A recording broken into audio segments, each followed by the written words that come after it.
Alors, les 48 heures de l'agriculture urbaine, oui. Tu nous expliques? Alors les 48 heures de l'agriculture urbaine, l'objectif c'est vraiment de relancer les initiatives de végétalisation à l'occasion du printemps. Là pour cette première année, donc c'est un événement qui est régional à Paris en Ile-de-France. Il y a 40 lieux qui sont partenaires. On attend entre 30 et 50 000 personnes qui vont jardiner dans tout Paris, dans toute l'Ile-de-France. On va créer des jardins, on va relancer des jardins avec des acteurs qui sont déjà présents dans l'agriculture urbaine. Et surtout, on va passer un bon moment tous ensemble parce que le jardinage, franchement, ça fait du bien. Voilà.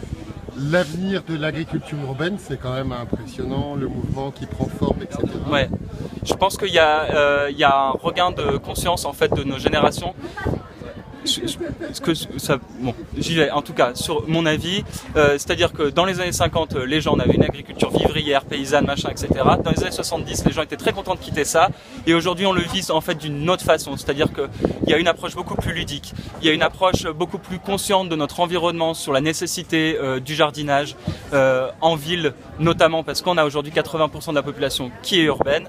Nous dans notre projet c'est de la sensibilisation, de la pédagogie au travers des différentes activités de l'agriculture urbaine. Et peut-être faire naître des vocations parce que il faut plus. Non mais je me suis complètement.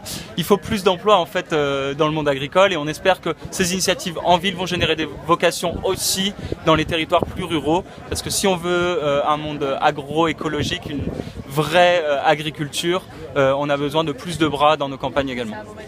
Et là, qu'est-ce qu'il y a de prévu pour ces 48 heures? Donc, tu m'as parlé d'ateliers. Oui, alors dans les ateliers, donc on va organiser une petite transhumance en ville, donc avec l'équipe des bergers urbains, donc où des moutons vont pouvoir se balader un petit peu dans la ville. On va végétaliser des rues, principalement dans le 11e arrondissement. Donc là, l'idée, c'est de construire des bacs. De partout dans la ville. On va également végétaliser une terrasse donc sur le toit d'un bar qui s'appelle le point éphémère. Et puis également il y a tous les jardins partagés, collectifs qui existent déjà, qui proposent beaucoup d'activités parce que c'est vraiment eux qui sont pionniers de ces initiatives. C'est la première édition de ce festival. Oui, tout à fait. Ça semble déjà être un succès, il y a beaucoup de monde. Oui, il y a déjà beaucoup de monde. C'est super.